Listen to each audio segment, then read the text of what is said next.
जिनके उरु में श्री राम बसे, उन और नाम लियो न लियो।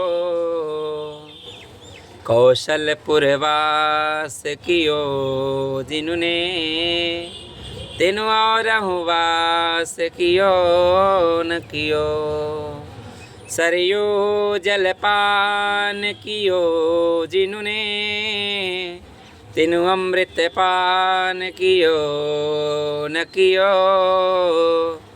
रसना जिनकी नहीं राम रटे, उन मानहु जन्म लियो न लियो। प्यारे भक्तों, आप सभी को राम राम। प्रिय दर्शकों, आइए आज हम यह जानते हैं कि जब हम एक दूसरे से मिलते हैं तो राम राम क्यों बोलते हैं। राम राम बोलने के पीछे क्या कारण है, इसका क्या रहस्य है। इस रहस्य को आइए आज हम समझने का प्रयास करते हैं। प्यारे भक्तों, हम जब एक दूसरे से मिलते हैं तो राम राम दो बार ही क्यों राम राम बोलते हैं, एक बार राम या फिर राम राम राम तीन बार क्यों नहीं बोलते हैं। इसके पीछे बड़ा ही गूढ़ रहस्य है। चलिए समझने का प्रयास करते हैं। कहा गया है राम शब्द में जो र पहला अक्षर र है, वह हिंदी शब्दावली में र शब्द 27वें अक्षर नंबर पर आता है, 27वें नंबर पर आता है र अक्षर। और र में जो आ का मात्रा है वह हिंदी शब्दावली में दूसरे अक्षर पर आता है। और राम में जो म अक्षर है यह हिंदी शब्दावली में 25वें नंबर पर आता है। तो 27, 2, 25 इन तीनों को जोड़ने पर संख्या प्राप्त होगा 54। आप सभी लोग जोड़ कर देख सकते हैं। तो एक बार राम बोलने से 54 संख्या प्राप्त हो रहा है। वहीं दो बार राम बोलने से 54 + 54 कितना हो जाएगा, 108। 108 संख्या में प्राप्त हुआ। तो कहा गया है जब हम कोई जप करते हैं, माले पर एक माला होता है, उस माले में 108 दाना होता है। तो 108 जब दाना हम भगवान के नाम का 108 नाम का जप करते हैं, 108 दाना डुलाते हैं, फिरते हैं, तो एक माला हमारा पूरा होता है। लेकिन बता दें हम आपको कि जब हम राम राम बोलते हैं तो हमारा 108 दाने का जो जप है, वह एक माला का जो संपूर्ण एक माला का जप होता है, वह केवल राम राम बोलने से ही प्राप्त हो जाता है। आप सभी को यह जानकारी पसंद आया हो तो हमारे YouTube चैनल श्री सीताराम सेवा पथ को लाइक कीजिए, सब्सक्राइब कीजिए, शेयर कीजिए। आप सभी का दिन मंगलमय हो। कहते हैं ना, कर जाओ कुछ ऐसा कि दुनिया करना चाहे आपके जैसा। फुर्सत नहीं मिलेगी काम से, अरे कुछ पल ऐसा निकाल लो, प्रेम कर लो राम से। कर्म करते रहो और भगवान का नाम जपते रहो। कभी तो प्रभु सुन लेंगे। जिस दिन भगवान सुन लिए उस दिन बेड़ा पार हो जाएगा। कहते हैं कि राम नाम रटते रहो, जब तक घट में हो प्राण। कभी तो दीन दयाल की भनक पड़ेगी कान। प्यारे भक्तों, हमें 7 दिन प्राप्त हैं। इन 7 दिन में ही जन्म मृत्यु है। प्यारे भक्तों, प्रत्येक दिन 24 घंटे का समय हमारे पास है। 24 घंटे में हम भगवान के लिए 24 मिनट का समय निकाल लें, प्रभु के नाम का गुणगान करें, प्रभु के नाम का कीर्तन करें, तो इस कलियुग रूपी भवसागर से हम बड़ी सहजता से पार हो जाएंगे। आप सभी से करबद्ध प्रार्थना है कि कुछ पल निकालिए अपने राम जी के लिए, अपने आराध्य, अपने इष्ट देव के लिए। फिर देखिए, जब आप मंगल के भवन का शरण ग्रहण करेंगे तो आपके सारे अमंगल दूर हो जाएंगे। प्यारे भक्तों,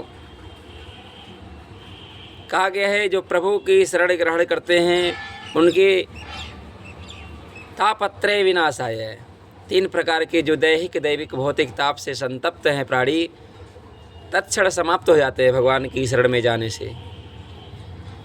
भगवान स्वयं कहते हैं कि सन्मुख होई जीव मोहि जब ही, जन्म कोटि अघना सही तब ही। जब जीव हमारी शरण में आता है तो मैं उसे सब पापों से मुक्त कर देता हूँ। प्यारे भक्तों, आप सभी से यही प्रार्थना है, आप सभी लोग अपना कर्म कीजिए, धर्म युक्त कर्म कीजिए। ऐसा कर्म ना करें जिस कर्म के द्वारा किसी को दुख हो, किसी को कष्ट हो, किसी को आपके मन कर्म वचन से कष्ट ना पहुँचे। यही सबसे बड़ा धर्म है।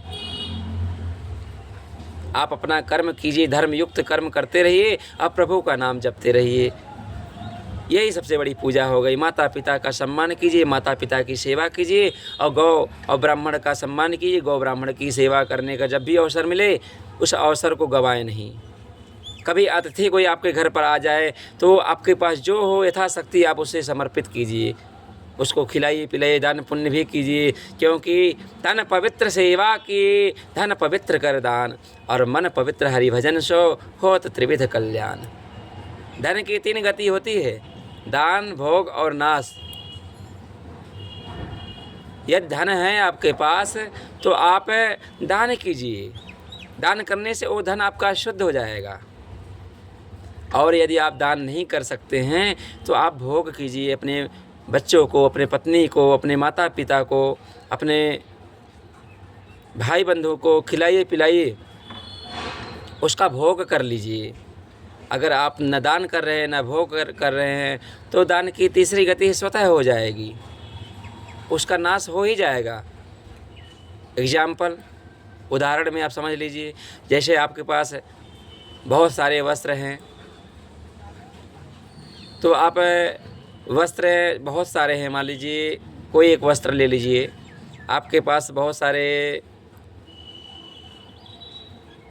गमछे या कुर्ता धोती कपड़ा इत्यादि है या साड़ी है, तो आप किसी गरीब दुखियारी को जिसको आवश्यकता है उसको दान कर दीजिए।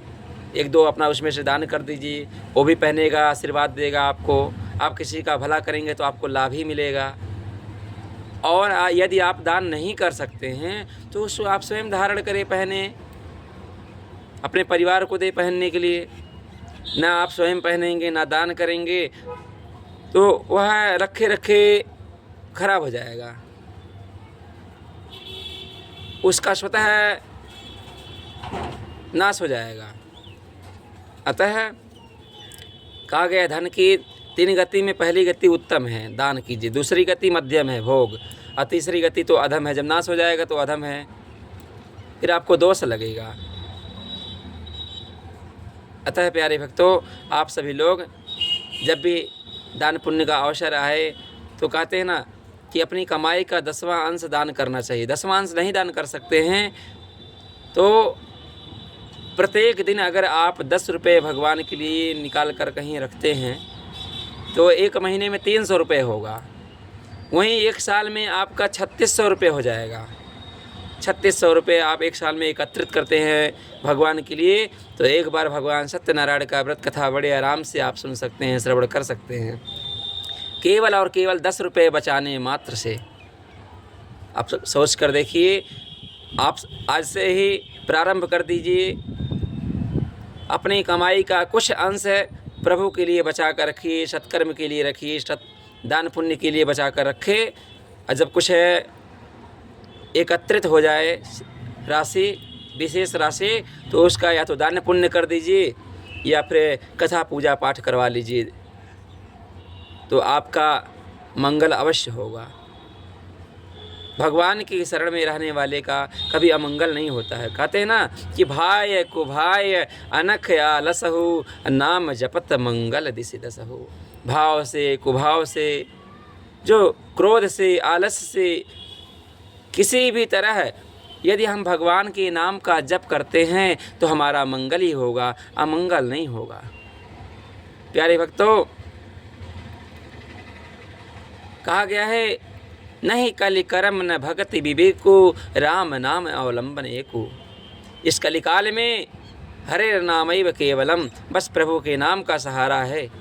जितना नाम जप करेंगे आपके जीवन की सारी समस्याएं स्वतः दूर हो जाएंगी।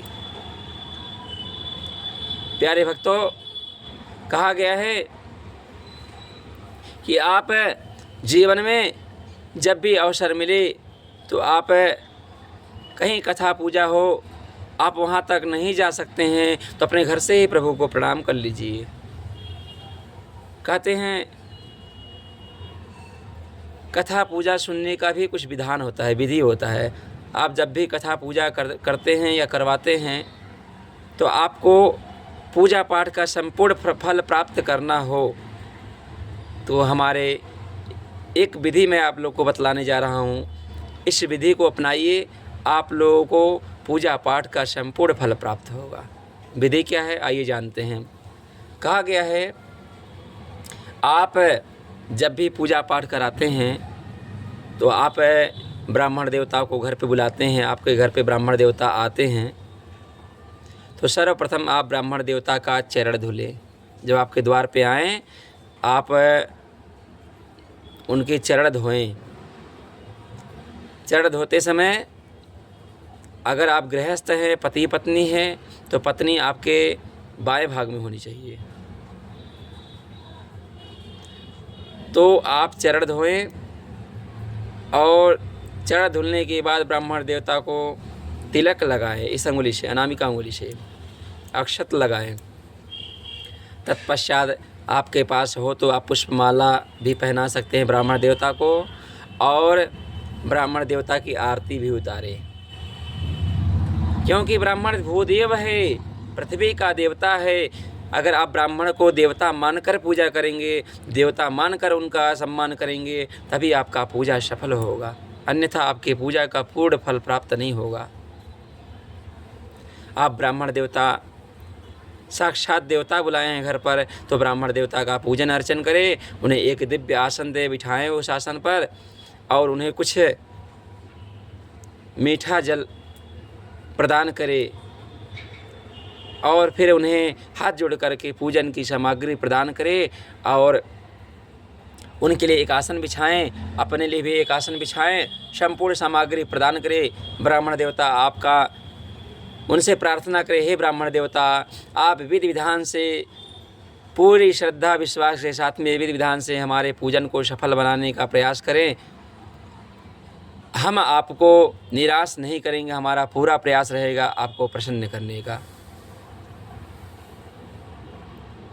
प्यारे भक्तों, ब्राह्मण देवता का पूजन अर्चन कर ले, पूरी सामग्री मंगवा लें और विधि विधान से भगवान के लिए उस दिन कभी शॉर्टकट पूजा नहीं करना चाहिए। आजकल के लोग फैशन चल गए, शॉर्टकट पूजा करवा लेते हैं, जल्दी। ऐसे पूजा कराने से कोई फल नहीं मिलता है। जब भी पूजा पाठ कराएं भगवान को पूरा दिन समर्पण करें। जिस दिन पूजा पाठ करना है उसके एक दिन पहले से ही सत्य का आचरण करना चाहिए। पूजा पाठ के दिन कभी मुँह से अपशब्द ना निकले, हम तो कह रहे कभी भी ना निकाले।